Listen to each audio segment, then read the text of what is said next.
네, 이 디모데 전서는 여러분께서 잘 아시다시피 바울이 그 믿음의 아들 디모데에게 전하는 그러한 목회 서신입니다. 그래서 이 목회 서신이라고 하면은 이제 디도서 또 빌레몬서를 우리가 또 들 수가 있겠죠.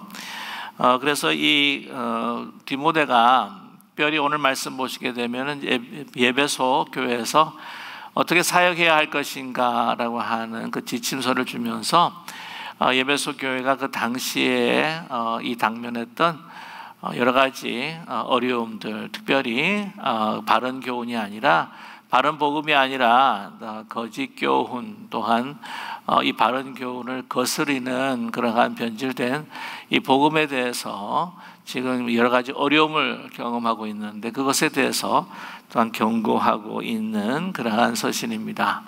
뿐만 아니라 이제 계속해서 보시게 되면은 그런 바른 교훈을 따라서 하나님께서 은혜로 주신 그 영광의 직분들을 우리가 어떻게 잘 감당해야 하며, 또한 어떤 사람들을 또한 택해서 세울 것인가라고 하는 아주 구체적인 이 목회 그리고 목양을 위한 서신이라고 우리가 잘 알고 있습니다. 그래서 이 그 디모데, 먼저 우리가 말씀을 이제 나누기 전에 이 디모데에서 우리 잠깐 우리가 알아보면은 그는 아버지는 이제 헬라인입니다. 그리스인으로 알려져 있고 어머니는 유대인 여인이었습니다. 그래서 그 조모 로이스, 그다음에 유니게, 어머니가 유니게죠. 두 분이 유대인이면서도 이 복음에 대한 그 진술을 잘 알고 있어서 이 디모데에게 어릴 때부터 이제 가정 교육을 통해서 가르쳤던 그런 믿음의 집안이었죠. 아시겠지만 이 신앙이라고 하는 것이 이 어머니를 통해서 이 목의 라인을 통해서 또 내려오는 것이 또 유대의 전통이었고, 실제적으로도 이 어머니의 신앙이 또 할머니의 신앙이 얼마나 중요한가라고 하는 것을 이 디모데의 삶을 통해서도 여실히 증명되고 있습니다. 그리고 이 디모데를 만났던 것은 이제 1차 전도 여행 때에 바울이 이제 루스드라에서 만나게 되는데, 거기서 뭐 거의 죽을 뻔하지도 않았습니까? 그러나 그런 고통 가운데서도 평생 함께 할 수 있는 그런 귀한 동역자, 또 믿음의 아들을 만나게 된 것은 얼마나 큰 축복이었는지 모릅니다. 그리고 난 다음에 이제 그 오늘 이 서신을 같은 것을 보게 되면은 이 서신의 그 기록의 연대가 주로 한 64년에서 한 65년 정도가 되니까요. 그리고 오늘 내용을 살펴보게 되면 이제 바울이 로마 감옥에서 갇히고 난 다음에 풀리고 난 후에 예배소 교회를 찾아가서 거기서 이제 잠시 이렇게 머물다가 이제 이 디모데를 다시 후임 목회자로 이렇게 남겨두고 본인이 이제 오늘 말씀을 볼 때에 마게도니아로 갔다고 하는 것을 우리가 알 수가 있습니다. 그래서 거기에서 잘 목회할 수 있도록, 또 이제 이 서신을 쓴 것은 디모데가 좀 여러 가지 어려움을 당하고 있구나라고 하는 것을 또 감지했을 것이라는 것이죠. 그래서 사랑하는 마음으로 또 그 예배소 교회에 정말 3년 동안 이 바울이 열심히 목양하고 또한 목회를 해서 많은 그 일들을 또 그 열매들이 맺게 되었는데, 이 말씀들을 더 보호하고 또 뿐만 아니라 믿음의 사람들이 더 성장할 수 있도록 이 디모데에게 부탁하는 것을 우리가 알 수가 있습니다. 자, 먼저 우리 1절에서부터 보면 우리 구주 하나님과 우리 소망이신 그리스도 예수의 명령을 따라서 그리스도 예수 사도된 바울은 자기를 이제 먼저 소개하고 있지요. 그래서 그리스도 예수의 명령을 따라, 이것은 거역할 수도 없는 이 명령이라고 하는 것은 하나님의 그 말씀을 더욱더 더 강조하는 그러한 뜻이 있습니다. 그래서 명령은 우리가 꼭 순종을 해야 될 수밖에 없는, 우리가 거부할 수 없는 그리스도의 말씀을 따라서 사도된 바울이다. 사도라고 하는 것은 아포스톨로스에서 보내심을 받은 자죠. 그래서 이 세상에 보내심을 받은 자, 그래서 보내심을 받는 것은 무엇을 위해서입니까? 바로 복음의 사역을 위해서 예수 그리스도의 사도로서 보내심을 받았다는 것이죠. 자, 그래서 이제 2절 말씀 보게 되면 믿음 안에서 참된 아들 디모데라고 이렇게 말씀하고 소개를 하고 있습니다. 그 믿음 안에서 참 아들이죠. 그러니까 혈육으로 맺어진 그런 아들이 아닙니다. 그 혈육으로 하지 않을 것 같지만은, 그러나 정말 평생 함께했던 어떤 형제자매보다도 더 끈끈한, 그래서 그 혈육보다도 더 강한 예수 그리스도의 피, 그래서 지저스 타입, 그 혈액형도 여러 가지 있지 않습니까? 뭐 AB, B, 뭐 AB형, O형도 있는데 이 믿음의 형제들은 우리 블러드 타입이 바로 J라고 그렇게 이야기를 하죠. 예수님의 그 타입이라고 그렇게 해서 우리 인간의 그 혈육의 관계보다도 더 끈끈할 수 있다라고 하는 것을, 또한 이 혈육은 믿지 않을 때는 정말 그 영원한 하나님의 나라에도 들어갈 수 없어서 영원까지 지속될 수 없는 관계라고 하지만, 여러분, 예수 그리스도 안에서는 우리가 혈육으로 맺어지지 않다 할지라도 우리는 정말 영원한 하나님 나라에서 영원토록 함께 살 그러한 가족이라고 하는 것을 우리는 잊지 말아야 되겠죠. 그러한 아들된 디모데, 사실 여러 디도도 있고 다른 많은 동역자도 있고 믿음으로 내놓은 그런 제자들이 있는데, 유독 이 디모데에게 아들이라는 말을 잘 많이 표현하고 있습니다. 그만큼 친근하다, 친밀하다라고 생각할 수가 있고, 더 다른 사람보다 가깝다라고 하는 의미도 되겠지요. 또 한 가지는 아마 디모데가 그만큼 또 나이가 좀 어렸지 않았을까 하는 생각을 갖게 되는데, 그 당시에 지금 이 디모데전서가 쓰인 당시에 그의 나이가 20대 초반이었을 것이다라고 그렇게 추정하시는 분들도 많습니다. 아무튼 믿음 안에서 낸 아들이죠. 여러분, 그렇다면 한다면 저와 여러분도 사실 이거 믿음으로 낳을 수 있는 많은 자녀들이 있다라고 하는 것을 또 우리가 또 생각할 필요가 있습니다. 자, 하나님 아버지와 그리스도 예수 우리 주로부터 그 은혜와 긍휼과 평강이 내게 있을지어다라고 이렇게 말씀하고 있는데, 이것이 이제 바울이 자주 쓰는 표현이고, 또 그 단어 가운데에 은혜, 긍휼, 평강이라고 하는 이 세 가지 단어를 발견하게 됩니다. 그래서 우리 보통 그냥 안녕하세요, 뭐 평안하시길 바랍니다 라고 해서 우리가 자주 쓰는 어떤 표현으로서 우리가 생각할 수도 있겠지만, 그러나 이 세 가지 단어 안에는 정말 예수 그리스도의 부르심을 받아서 이 세상에 보내심을 받은 그 사역의, 그 바울 사도의 그 사역의 핵심이 들어있는 그러한 단어라고 하는 것이죠. 여러분, 우리 신앙생활하면서 또 이 말씀을 읽으면서 이 단어 하나하나에 담겨 있는 정말 그 무게감이 있는, 정말 거기에 그 중요성이 있는 그 의미들을 우리는 지나쳐서는 안 된다고 하는 것이죠.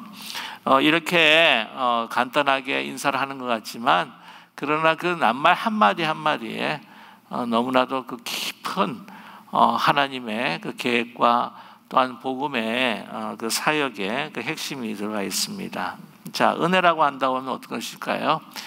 우리가 죄인 되었을 때에 죽을 수밖에 없는 그 인생, 그러나 예수 그리스도께서 정말 값없이 우리에게 그 보혈의 피를 죽으심으로 주심으로 인하여서 우리가 구원받은 그 은혜죠. 그 은혜의 그 가장 그 근원은 바로 어디에 있습니까? 우리를 긍휼히 여기셨기 때문입니다. 우리는 죽어 있었던, 완전히 사망할 수밖에 없었던 우리의 처참한 모습을 보시면서 그리스도께서, 하나님께서 우리를 긍휼히 여겨주셨다고 하는 것이죠. 불쌍히 여겨주신 겁니다. 우리가 뭐 잘나서가 아니에요. 뭔가를 잘해서가 아닙니다. 선해서도 아닙니다. 그냥 쓰러져 있는, 정말 강도 맞은 것처럼 사단의 공격에 그냥 쓰러져서 그냥 이제 헤어나올 수가 없고 완전 죽음과 같은 그러한 삶을 살아가는 우리들, 하나님께서 그 죄악에서 정말 긍휼히 여기셨다. 그 죄악에 죽을 수밖에 없는 우리들을 긍휼히 여겨주셨다고 하는 것이죠. 그래서 은혜를 베풀어 주신 겁니다.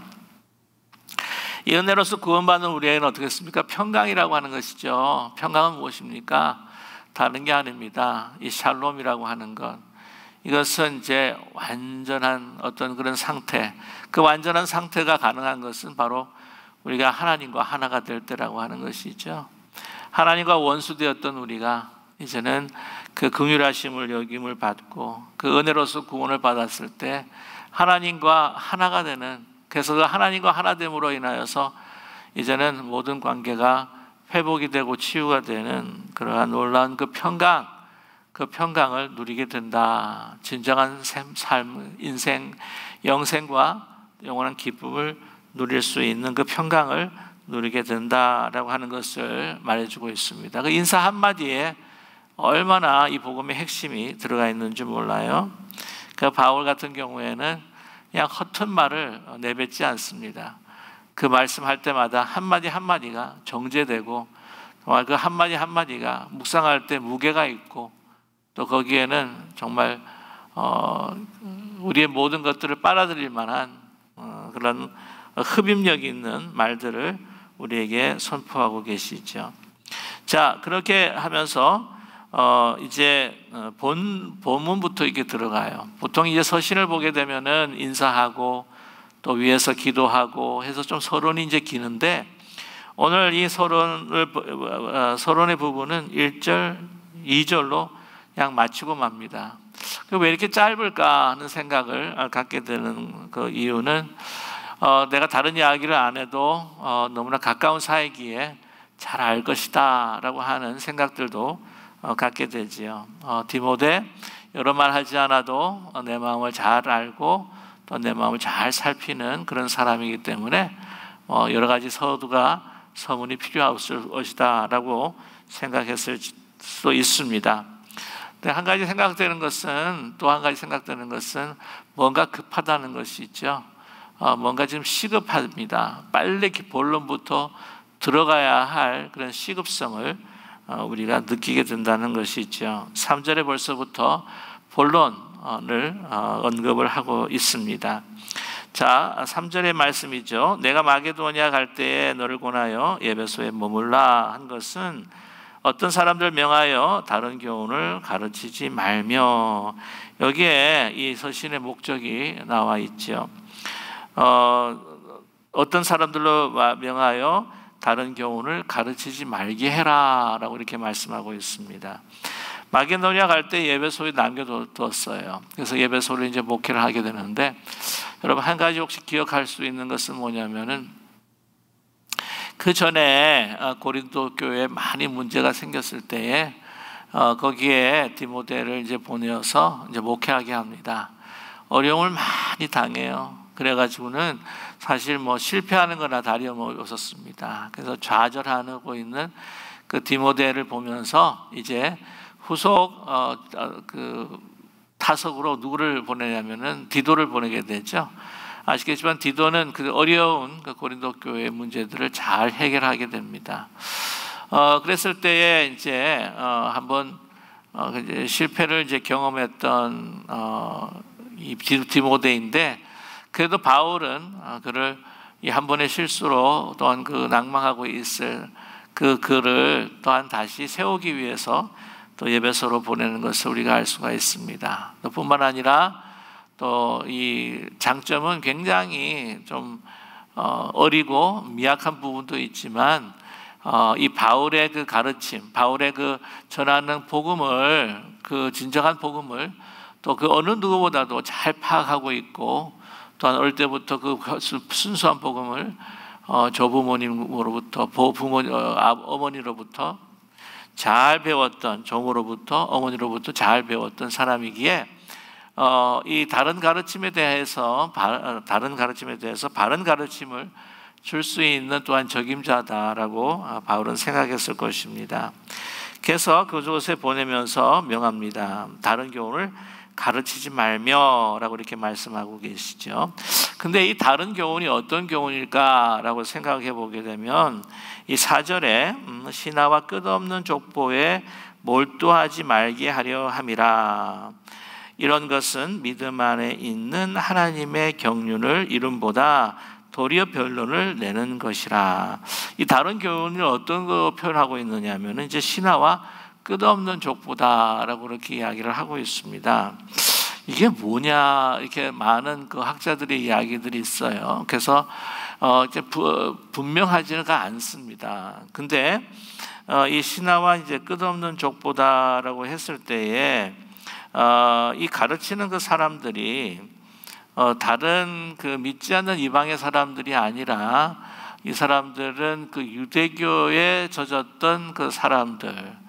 그래서 여러분 아시겠지만 그 초대교회 항상 그 공격을 하였던 그 잘못된 그 가르침들의 그 종류가 있는데 두 가지 정도로 우리가 볼 수가 있습니다. 하나는 이제 여러분께서 많이 들으셨던 이제 영지주의라고 하는 것이 있죠. 영지주의라고 하는 것은 그 헬라의 그 철학, 그 헬라의 그 개념이 사상에 많은 그 영향을 받아가지고 그 이원론적인 그 이야기들을 참 많이 합니다. 그래서 그 몸과 또한 그 영혼을 이제 분리해서 생각하는 것이 이제 영지주의인데, 그래서 이제 구원을 받는 것은 어떤 다른 것이 아니라 그 영적인 그 지식에 도달하게 되게 되면은, 영적인 지식을 취득하게 되면은 내가 어떻게 살아도 관계없이 내가 구원을 받을 수 있다. 또한 그 높은 그 지경과 또한 세계로 올라갈 수 있다라고 하는 그 사상이 바로 이제 영지주의인데요. 또 이렇게 간단하게만 설명할 수 없는 것이 또 영지주의지만 아무튼 그렇습니다. 그리고 또 한 가지가 뭐냐면은 이제 유대주의자들이 있죠. 주다이저이라고 영어로 이렇게 표현할 수가 있는데, 그것은 뭐냐면은 이제 그 율법에서 정해 있는 모든 절기라든지 할례라든지 이런 모든 것들을 이제 지켜야지 너희들이 구원을 얻을 수가 있다. 예수님을 믿는 것도 좋지만 예수님만을 이제 믿는 것만으로는 거기에 완전하지가 않다. 절기를 지켜야 된다라고 하는 그런 주다이저 유대주의자들의 이제 그 잘못된 가르침으로 유혹을 많이 받게 되었습니다. 요즘에도 그런 것이 있죠. 여러분 아시겠지만 그 하나님의 성애라고 이 한국의 그 이단 종교인데 그 안산홍 씨라고 아마 들어보셨을 거예요. 그 사람이 본래는 안식교 계통의 그 출신으로 또 알려져 있습니다. 근데 여러 가지 가르침이 있지만 뭐가 있냐면은 구원을 받기 위해서는 이제 유월절을 지켜야 된다. 예수님도 유월절을 지키지 않았느냐라고 하는 그런 교리를 통해서 사람들을 이제 가르치고 또한 또 미혹하는 그런 하나님의 성애라고 하는 것이 있죠. 그래서 그런 주다이저가 초대교회만 있을 것 같지만 그 요즘에 있는 그 이단에도 그런 가르침이 있다고 하는 것을 우리가 좀 기억할 필요가 있습니다. 아무튼 그래서 이런 사람들이 믿지 않는 사람들이 아니죠. 믿는 사람들 가운데서 그 영향을 받은 사람들이었습니다. 주로 이제 영지주의자들 같은 경우에는 이방인들 가운데서 그 영향을 이 헬라 사상을 가지고 있었던 사람들이 이 진리를 이제 왜곡하고 변질하는 경우가 많았고, 항상 그렇진 않지만 거의 그런 경우가 많았고, 주다이저 같은 경우에는 그 옛날에 유대교를 믿었던 사람들 가운데서 그런 잘못된 그 교리와 가르침들을 또한 전수하려고 하는 사람들이 있었다고 하는 것이죠. 자, 이 두 부류가 있긴 있는데 오늘 말씀 보게 되면 이제 신하와 끝없는 족보라고 이렇게 이야기를 하고 있습니다. 근데 이 신하와 끝없는 족보라고 하는 것은 우리가 좀 쭉 살펴보게 되면은요, 그 당시에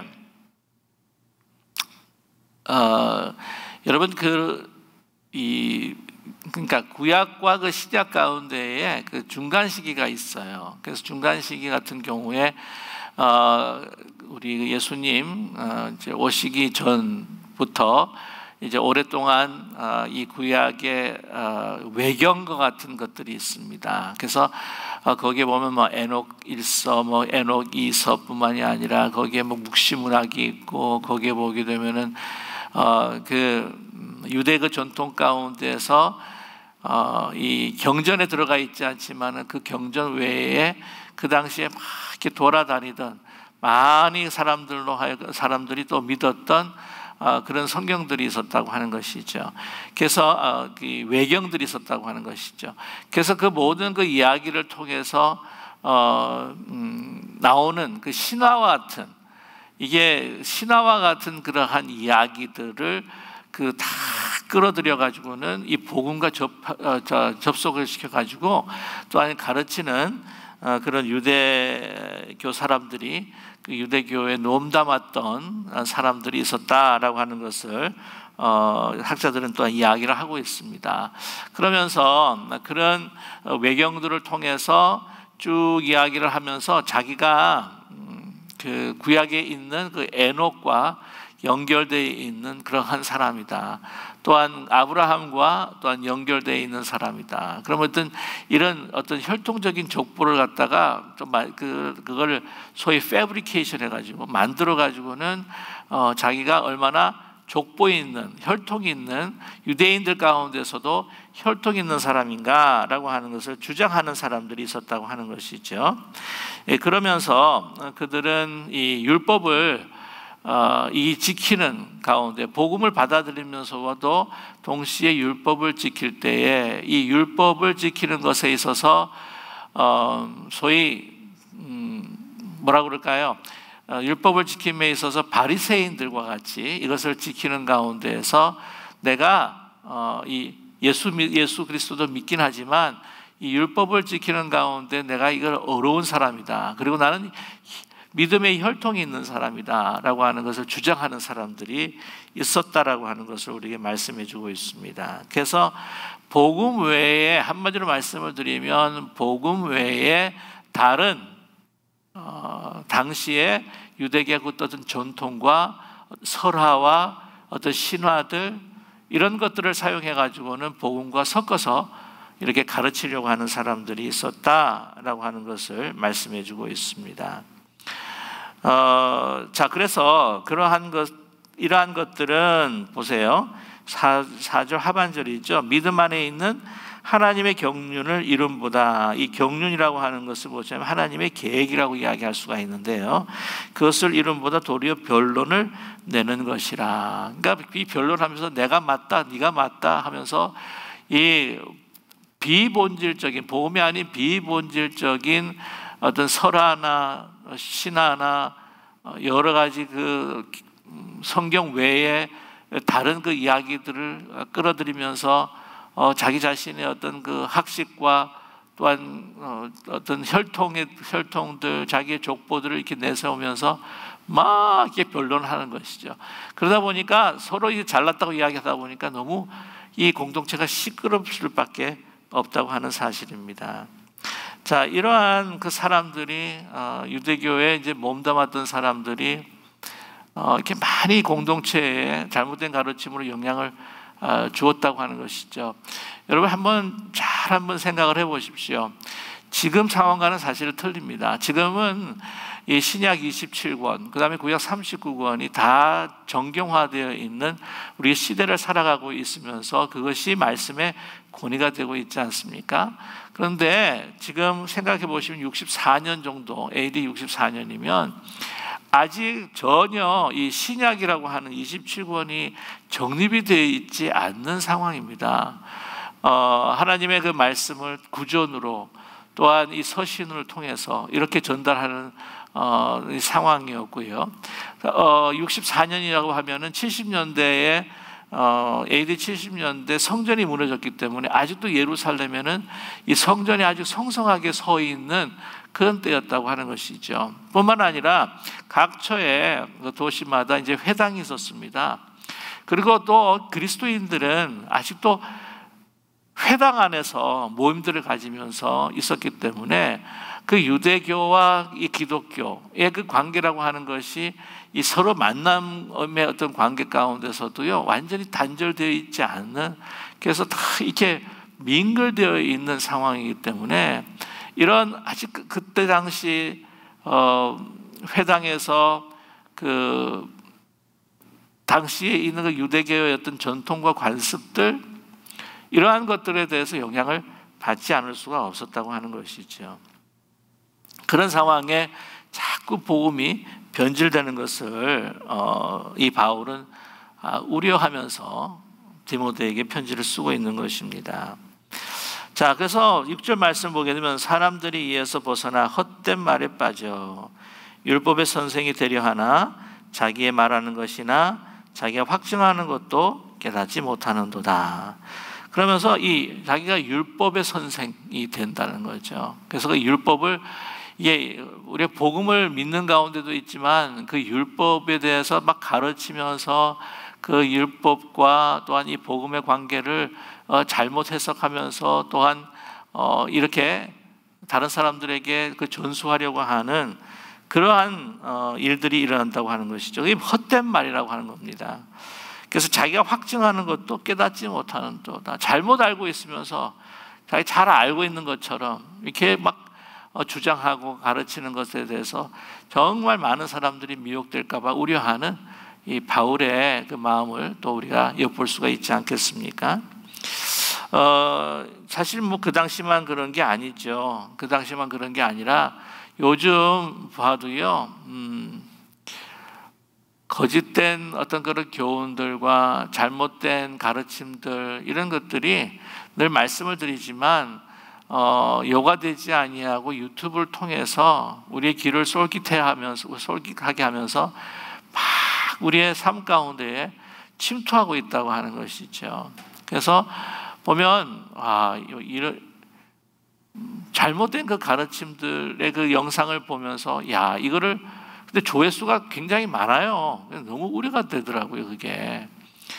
잘못된 조국말론, 또 잘못된 어떤 가르침, 잘못된 신앙생활, 자기들이 해석하는 거, 자기들이 생각하는 거.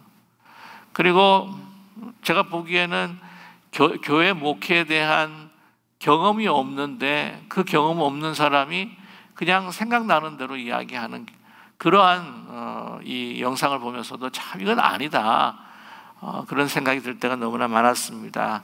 뿐만 아니라, 아니라는 생각뿐만 아니라 이걸 보면 이 사람들의 마음이 동요하면 어떡하지? 라고 하는 깊은 우려가 생길 수밖에 없는 것이죠. 그래서 그러한 상황 가운데 이 바울이 교회들을 향한 그 염려, 정말 걱정들을 조금이라도 이해할 수 있었던 그런 기회가 됩니다. 자, 그러면서 말씀합니다. 그 9절의 말씀이죠. 이 율법에 대해서, 율법과 이제 복음에 대해서 이 관계를 사실은 언급하고 있지 않겠습니까? 자, 보십시오. 우리 8절입니다. 그러나 율법은 사람이 그것을 적법하게만 쓰면 선한 것임을 우리는 아노라, 라고 이렇게 말씀하고 있습니다. 이 율법이라고 하는 것을 정말 적당하게, 적법하게 쓰면은 선한 것임을 우리가 아노라. 근데 이렇게 적법하게 쓰지를 않는다는 것이죠. 이 율법에 대해서 완전히 두 가지 극단적인 그 태도를 우리는 우리 살펴볼 수가 있는데요. 한 가지 같은 경우에는 이제 율법 필요 없다는 거죠. 율법은 뭐 지킬 필요도 없다. 이거는 그냥 다 이제 끝난 것이다. 여기는 뭐 우리가 소용이 없다. 조금 극단적으로 더 이야기를 한다고 한다면, 뭐 구약이 뭐 우리가 읽을 필요가 있냐? 구약은 필요 없다라고 이야기하는 거나 거의 동일한 이야기죠. 또 한 가지 또 극단적인 이야기는 뭐냐면은 이 율법을 잘만 지키면 내가 구원을 얻을 수 있다. 하나님 앞에 하나님께 축복받을 수 있다. 이게 바리새적인 태도가 또 아니겠습니까? 아마 영지주의의 경향을 많은 사람들은 우리가 그 복음에 대한 진리를 우리가 깨달았기 때문에 뭐 이 십계명 뭐 우리가 생활 가운데 뭐 지키지 않고 우리가 마음대로 몸을 놀리고 내가 그 욕구에 따라서 살아간다 할지라도 내 그 영이, 내 영혼이 그 복음에 대한 진리를 터득하고 깨닫고 있기 때문에 나는 구원받을 수 있다라고 그렇게 받을 수도 있다고 하는 것이죠. 다시 한번 말씀드려도 그 극반대가 무엇입니까? 날 지키기만 하면 난 구원을 얻을 수 있다라고 하는 것을 또 주창하는 사람들이 있었지 않았어요? 바리새인들이 다 대표적인 사람들이었죠. 소위 리걸리즘이라고 그러죠. 네, 바리새주의, 율법주의라고 말할 수가 있을 것입니다. 그렇게 쓰면 안 되는 거예요. 그렇게 쓰면 결코 안 됩니다. 적법한 것이 무엇이냐? 이 율법이라고 하는 것이 우리에게 필요하다. 이 율법이라고 하는 것은 무엇이냐? 바로 죄가 어떤 것인지를 우리에게 가르쳐주는 하나의 나침판이요, 또한 사인이라고 하는 것을 우리에게 말씀해주고 있죠. 자, 그러면서 오늘 9절부터 쭉 이야기하면은요, 9절의 말씀은 알 것은 이것이니 율법은 옳은 사람을 위하여 세운 것이 아니요 오직 불법한 자와 복종하지 아니하는 자와 경건하지 아니한 자와 죄인과 거룩하지 아니한 자와 망령된 자와 아버지를 죽이는 자와 어머니를 죽이는 자와 살인하는 자며 라고 이렇게 말씀하고 있는데요, 오늘 알 것은 이것이니 율법은 옳은 사람을 위하여 라고 이렇게 위하여 세운 것이 아니다. 옳은 사람을 위하여 세운 것이 아니다. 그러면은 옳은 사람들한테는 이 율법이 필요 없다, 뭐 이렇게 우리가 해석할 수가 있지 않겠습니까? 근데 그게 아닙니다. 그 말씀이 아니죠. 우리가 율법을 그대로 행할 수 있는 사람이 없어요. 예수님께서 말씀하셨어요. 율법 그 자체 어떤 그 모양으로만 지키는 것이 율법 지키는 것이 아닙니다. 율법의 가장 중요한 전신, 정말 하나님을 마음과 목숨을 다하고 사랑하면서 이웃을 사랑하는 것, 그러한 철저한 100%의 헌신과 사랑으로 이걸 행하는데 그렇지 않잖아요. 그래서 행위로 우리가 구원을 받는 것이 결코 불가능하다고 하는 것을 우리 율법은 우리에게 가르쳐주고 있다고 하는 것이죠.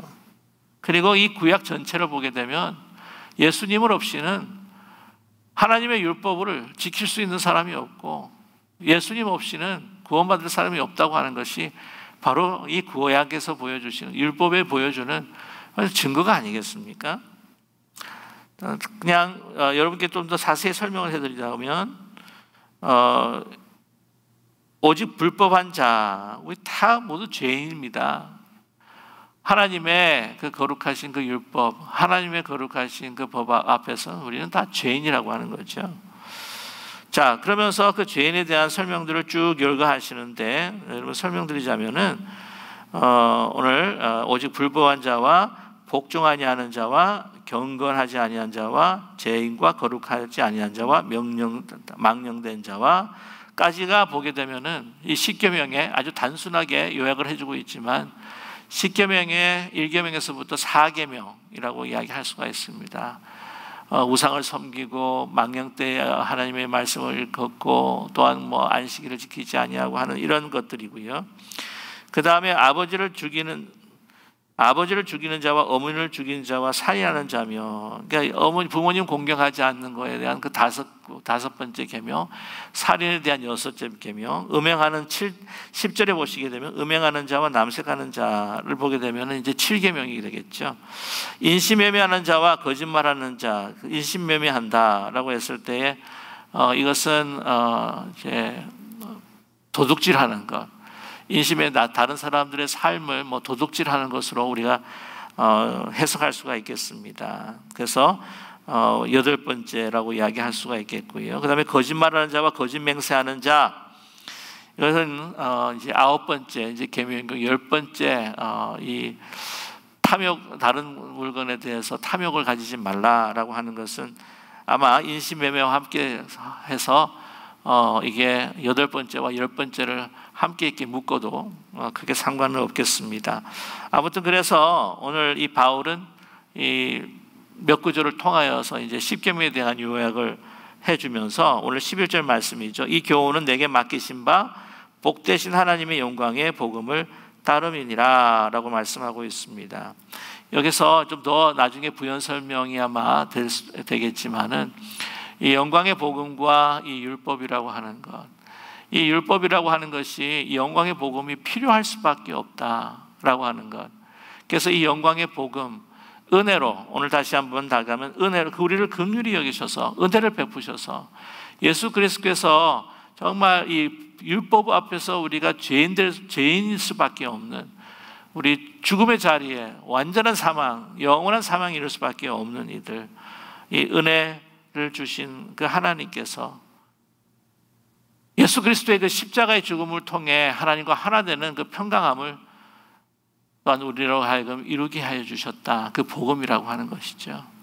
그래서 이 복음이라고 하는 것은 바로 이 율법이 우리로 하여금 우리의 자신의 모습을 보면서 정말 우리는 복음이 필요한 수밖에 없는, 복음을 따라야 하는 이 바른 은혜의 복음, 그 영광의 복음, 긍휼로 우리에게 주신 이 복음을 따를 수밖에 없다고 하는 것을 우리에게 말씀해 주고 있습니다. 오늘 이 신하와 끝없는 족보를 들추면서 어떤 자기가 율법을 소유한 것처럼, 또한 자기는 이 율법을 따라서 행하는 거룩한 사람처럼 이렇게 가르치고 또 그들에게 전달하려고 하는 그 사람들, 자기를 한마디로 말하면은요, 이 복음보다 자기의 의, 자기의 어떤 행동, 자기의 인식, 자기가 이해하는 것, 자기 복음, 한마디로 자기 복음을 그대로 이야기하려고 하는 그러한 사람들이었다고 하는 것이죠. 그러나 여러분, 오늘 말씀 가운데에서 특별히 잊지 말아야 될 것이 5절입니다. 5절입니다. 이 교훈의 목적은 청결한 마음과 선한 양심과 거짓이 없는 믿음에서 나오는 사랑이다 라고 이렇게 이야기하지 않습니까? 자기를 드러내는 것이 아니라 정말 예수 그리스도를 중심으로 정말 주님을 만날 수 있는 정말 청결한 마음, 또 선한 양심, 거짓이 없는 믿음을 해서 나오는 사랑이다라고 우리에게 분명히 말씀해 주고 있습니다. 우리가 죄인, 그 율법 앞에서 우리가 죄인된 모습들을 바라보면서 내가 그 복음을 하나님께서 주신 그 은혜로 받아들이게 된 그 복음을 통해서 우리가 구원받게 되었을 때에 정말 이 복음이라고 하는 것은 어떻게 받아들여야 되는가? 청결한 마음, 선한 양심, 거짓 없는 믿음으로 받아들이면서 어떻게 해요? 바로 이 사랑을 실천하고 더욱더 하나님을 사랑하게 되고 또한 사람들을 사랑하게 되는 것이 이 복음의 목적이다라고 하는 것을 우리에게 말씀해 주고 있습니다. 복음이라고 하는 것, 이것은 하나님의 진리의 말씀이라고 하는 것은 나를 드러내려고 하는 것이 아니라는 것이죠. 그것을 이용해서 나의 뭔가 유익을 취하고자 하는 것, 내가 바라는 이 땅의 것들을 소유하고자 하는 것, 나의 존재감을 드러낸다는 위한 것이 결코 아니라고 하는 것을 말씀해 주고 있습니다. 이 복음이라고 하는 것, 이것은 진정 사랑을 세워나가고 내가 더 하나님을 사랑하고 그래서 하나님과 하나가 되고 내가 더 하나님의 사랑을 가지고 이 세상 사람들을, 우리 이웃들을 더 사랑하게 되는 나의 그 삶의 모습, 그것을 위한 하나님의 가르침이시요 그 교훈의 목적이라고 하는 것을 우리에게 말씀해 주고 있습니다. 이 사랑이라고 하는 목표와 그 목적에 따라서 그럼 우리가 모든 삶을 다시 한번 돌아볼 필요가 있다고 하는 것이죠. 저와 여러분, 우리가 왜 이 복음을 정말 청결한 마음, 선한 양심, 거짓 없는 믿음으로 우리가 받아들여야 할까요? 그래서 그것이 사랑으로 이어져야 할까요? 그것은 하나님께서 우리를 창조한 목적으로 회복하는 것이기 때문입니다. 우리 가끔 그 복음, 왜 예수님을 믿나요? 라고 했을 때 나 죽어서 천당 가고 싶어서, 지옥에 떨어지지 않고 천당 가고 싶어서, 틀린 말은 아니에요. 그리고 그것도 이루어질 겁니다. 주님을 믿으면요. 근데 그게 궁극적인 목적이 아닙니다. 오늘 우리의 주신 예수님을 믿고 복음을 받아들이는 가장 궁극적인 목적은 바로 하나님을 사랑하는 거죠. 그리고 하나님의 그 사랑을 가지고 우리 이웃을 사랑하게 되는 나의 모습으로 완전히 회복되고, 또한 그 사랑의 모습이 성장해서 예수 그리스도의 장성한 분량에 이르게 되는 것입니다. 그러므로 하나님과 깊이 예수 그리스도께서 100%의 하나님을 사랑했던 것처럼 우리도 100% 하나님을 사랑하게 되고, 그 사랑으로 우리 이웃을 사랑하게 되는 것, 그것이 바로 하나님의 창조의 회복에 위한 목적이요, 또한 우리가 그런 가운데 이 땅에서도 천국을 누리고 살아갈 수 있지 않겠습니까? 우리가 깊이 하나님을 사랑할 수 있다면, 여러분, 죽어서 천국 가는 거는 걱정할 필요가 전혀 없겠죠. 다시 말씀을 드리지만, 저는 예수를 믿고 지옥 가지 않고 천국 가는 것, 이것은 하나님을 사랑함으로 인하여서 그냥 따라오는 자연스러운, 사실 부산물이지 않겠습니까? 거기서 천국 가서 영원하게 기쁨으로 소위 풍요를 누리고 안녕을 누리고, 그거 우리가 다 바라는 거죠. 그러나 그 이전에 그 삶이 우리에게 주어지기 위해 가장 필요한 것이 뭘까요? 하나님을 사랑하는 것입니다. 무엇으로요? 청결한 마음과 선한 양심과 거짓 없는 믿음으로 말미암아 복음을 받아들이며 정말 예수 그리스도께서 하나님을 사랑하는 것처럼 우리도 하나님을 사랑하게 되는 것, 그것이 바로 복음의 목적이라고 하는 것, 참된 교훈의 목적이라고 하는 것, 여러분 잊지 않는 우리 모두가 되기를 간절히 소망합니다. 그것이 나의 힘으로 되는 것이 아니죠. 예수 그리스도의 영이 우리를 통해서 주시는, 은혜로 주시는 믿음을 통해서 예수 그리스도의 영이 우리 가운데 들어오셨을 때에만 여러분 가능하다고 하는 것, 그것마저도 바로 은혜라고 하는 것, 하나님의 긍휼하심이라고 하는 것, 여러분 잊지 않는 우리 모두가 되시기를 주님의 이름으로 간절히 축원합니다.